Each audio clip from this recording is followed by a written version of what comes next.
पहले सभा में बैठे सम्मानित बुजुर्ग, नौजवान साथी, आप सभी के चरणों में आपके बेटे, आपके बच्चे हर्ष शिकारा की हाथ जोड़कर राम राम। जो पीछे मेरे भाई बैठे, इतना ही कहना चाहूंगा, बतला 2 मिनट पीछे लियो। कोई तालिया की जरूरत नहीं है और ना ही कोई भाषण हो रहा। अपने परिवार के बीच में बैठे हैं, अपने गांव के बीच में बैठे हैं। मेरा मानना यह है, आप जहां भी जाओ वहां से कुछ न कुछ सीख कर अपने घर आ जाओ। जो बातें किताबों में नहीं होती वो बातें हमारे बुजुर्गों के पास होती। इनसे बड़ी किताब कोई नहीं है। अब जिस गांव की पावन धरा पर खड़े हैं, सबसे पहले तो मैं इस मिट्टी को सलाम करता हूं जिसने हिंदुस्तान के लिए अनेकों पहलवान दिए। दूसरी बात, तोमर हमारी जो खाप है, हमारा जो गोत्र है। अंकल जी पूरा के गोत्र बोल रहे अपना? सरकलैन। किस लिए बोल रहे हैं? सरकलैन गोत्र है हमारा। नहीं, गोत्र है, किस लिए बोल रहे हैं? राजा सरकपाल तो था। अच्छा, ठीक है जी जी जी। अब हमारे एक दादाजी थे, उनका नाम था शुक्लैन पाल, लेकिन नाम बदलते बदलते हमने अलग कर दिया। जो हमारे गोत्र के साथ, तोमर के साथ हम सर्कलैन बोलते हैं, वो हमें हमारे दादाजी से मिला था। उसी दादा का एक लड़का था चंद्रपाल, जो बिजरोल में आया था, जिसने हमारी शुरुआत करी, जिसने हम बसाए, जिसने हमारी बसासत करी। उन्हीं में से उस हमारे जो दादाजी थे शुक्लान, उनका बेटा था अंगपाल तोमर। 997 ईस्वी के करीब जो दिल्ली का राजा था। एक वक्त था, एक टाइम था, दिल्ली हमारी दुल्हन जैसी होया करती। महाराज जी करया जब चढ़ाई कर दी, महाराज जी करया जब अपने घर उल्टे आ गए। लेकिन उस टाइम में, राज के टाइम में फर्क कितना हो रहा है। आजकल के जो हमारे नौजवान बच्चे हैं, गाड़ी पीछे जाट लिखा गए राजी हैं, मोटरसाइकिल पीछे जाट लिखा कर राजी हैं। इसलिए तो हकीकत में हमारी जो ताकत होया करती उसने भूल गए। हमारे बाबा साहब थे श्यामल सिंह तोमर। 1857 की क्रांति में जिनके सामने जाने से भी, जिनकी परछाई के सामने जाने से भी अंग्रेज थर थर कांपा करते। जो वो लड़ाई का वक्त था, हमारे दादाजी ने देहाती किसानों की, 36 बरादरी की, 8000 लड़ाकों की टीम बना रखी थी, जिनके पास संपूर्ण रूप से हथियार नहीं थे। उनके हथियार ये थे जो आजकल हम खेत में यूज कर रहा, कसी, कसोला, जेड़ी। इन हथियारों के साथ जिन अंग्रेजों के पास तोप थी, बंदूक थी, उनके साथ लड़ते थे। एक बारी जब दादाजी को बड़ौत और बागपत ये हिस्सा जब पूरा कब्जा लिया, यहां से अंग्रेजों को खदेड़ दिया, यहां से दिल्ली के दरबारों में जाता है अपना दादा मदद मांगने के लिए। अंतिम मुगल शासक बहादुर शाह जफर उस वक्त गद्दी पे बैठे थे। उनसे बोला, कुछ नहीं चाहता मना, ना तेरी सेना चाहती ना तू चाहता, हथियार दे दे, एकला जीत मार दूं, अंग्रेज नाम की चीज नहीं रहेगी यार। बहादुर शाह जफर ने एक बात कही, चौधरी साहब हकीकत बात तो यह है, हथियार मारे दौरे भी नहीं रह रहे। हथियारा बिना जो लड़ाई लड़ सकता हो तो देख ले। उसी वक्त श्यामल तोमर ने, हमारे दादाजी ने, बाबा साहब ने अपने घोड़े का एड मार के एक बात कही थी, जमींदार के तो हाथ भी हथियार हैं, इन्हीं से देख लेंगे। युद्ध के मैदान में वापिस आया, हमारे बीच से एक मुकबर ने मुकबरी कर दी और हमारे दादाजी का पता बता दिया, बिजरोल के आसपास पकड़ लो। उसी वक्त 200 लड़ाकों के साथ हमारा दादाजी शहीद हो गया। यह बताया जाता है बाबा साहब का इतना खौफ था, शहीद होने के बाद जब पार्थिव शरीर जमीन पर पड़ा था अंग्रेजी अफसर जो पेड़ के पीछे छुप रहा था एक बात कहने लग रहा था, बिला देख का ही हो रहा है मर क्या के। ये बताते हैं 2 घंटे तक किसी की औकात नहीं हुई कि देखा वो मरे आग जीव है। ये जब बात अंग्रेजी अधिकारी ने सुनी, अपनी एक टुकड़ी को भेज दिया, चलो वरना मैं तुम्हारे को मारूंगा, देख के आओ मरिया हुआ या नहीं। साफ मना कर दिया अंग्रेजी अधिकारी को। ये बोले उसी की सेना, आप चाहे हमारी जान ले लो, वो बड़ा खूंखार, उसके पास नहीं जाएंगे। अगर उसके शरीर के अंदर रक्त की एक भी बूंद होगी, एक भी इंसान को जिंदा नहीं छोड़ेगा। यह ताकत थी आप लोगों के बुजुर्गों की, हमारे बाबा साहब की। और किस उम्र में? 60 साल की उम्र में। उस वक्त 1857 की क्रांति हुई, बाबा साहब की उम्र 60 साल थी जब उस अंग्रेजी अधिकारी ने अपने ही सैनिकों को गोली मार दी। थारा जीणगा के फाजा तुम इतने डरपोक। 4 से 5 घंटे के बाद उस पार्थिव शरीर की शिनाख्त करी।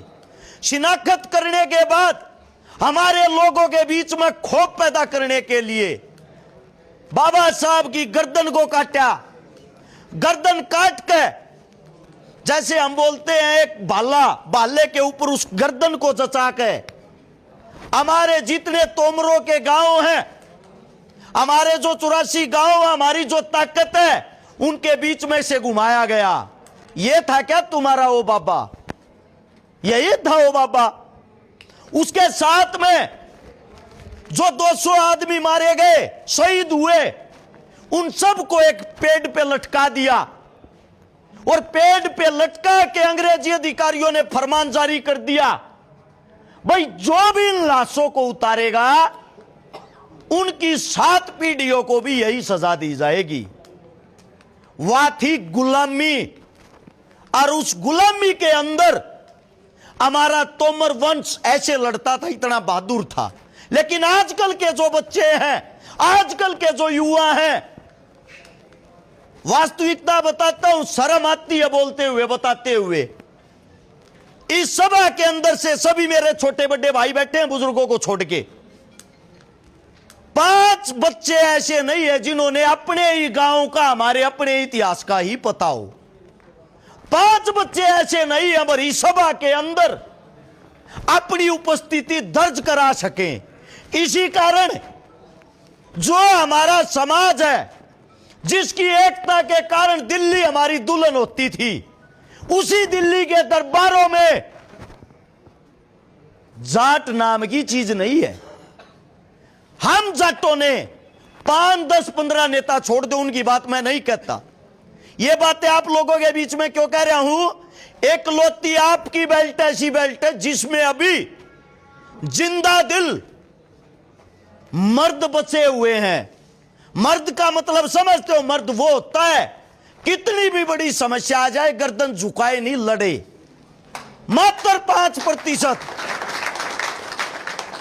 आप लोगों का जो क्षेत्र है, इसी क्षेत्र के अंदर जहां से कभी गए जमाने में 1857 की क्रांति की शुरुआत हुई थी, उस शुरुआत को करने वाले हमारे आपके वही बुजुर्ग थे, उसी जगह पे खड़े हैं।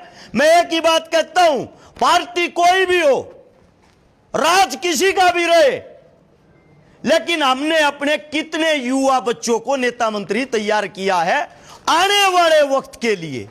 जब हमारे नेता मंत्री नहीं होंगे, सत्ता की कुर्सी पर जाकर आपके बीच का आपका बेटा, आपका भाई, किसान का बच्चा, दलित का बच्चा, मजदूर का बच्चा उस कुर्सी पर नहीं बैठेगा, तो आने वाले वक्त में आप लोगों की सुनेगा कौन? सबसे बड़ी समस्या हमारे समाज के अंदर ये है। एकलौता समाज है जो सबसे शक्तिशाली होने के बाद भी जिसके अंदर एकता नहीं है।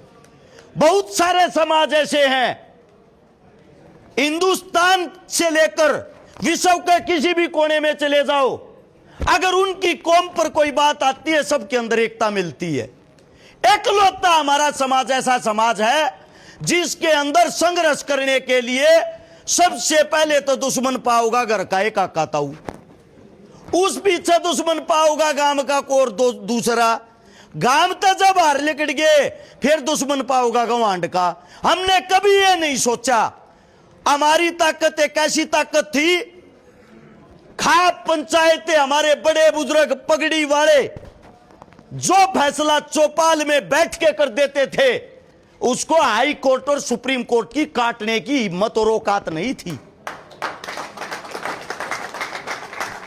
जब से हमने अपने बुजुर्गों की पगड़ी वालों की कदर खो दी, इनकी बातें माननी और सुननी बंद कर दी, जब तक नए नए बच्चे अपने बाड़ा में लगा के तेल और जैल अपने आप ने बोझ समझने लगे, उससे दिन तक हमारी कौम का पतन होना शुरू हो गया।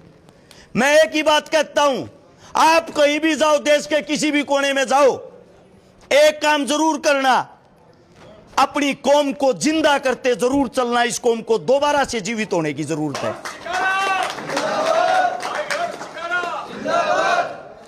दूसरी बात यह थी, मेरे को नहीं पता था प्रोग्राम किस प्रकार का है, क्योंकि यो मेरा घर है।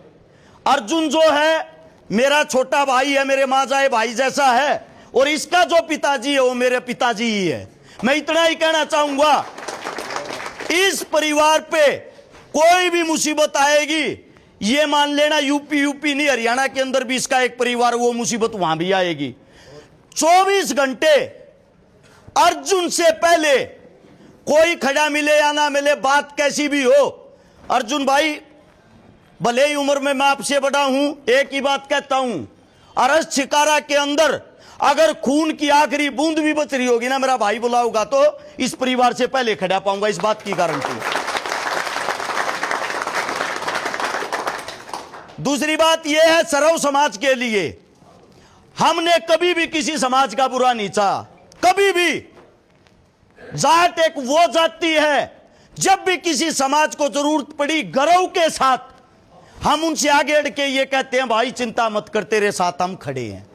इसी भाईचारे को बनाते हुए नेता मंत्री आप लोगों के बीच में आएंगे जाएंगे। चुनाव 5 दिन का होता है, आपसी भाईचारा खराब मत करना, क्योंकि गांव के अंदर बाल कटवान नाई कहे जाना पड़ेगा, लोहे का काम करवान लोहार कहे जाना पड़ेगा, काट का काम करवान खाती कहे जाना पड़ेगा। सरव समाज से ही एक अच्छा समाज बनता है, और ये हमारे खून की पहचान रही है। जहां भी मुसीबत आती है, सबसे पहले छाती और सीना हम अड़ाते हैं।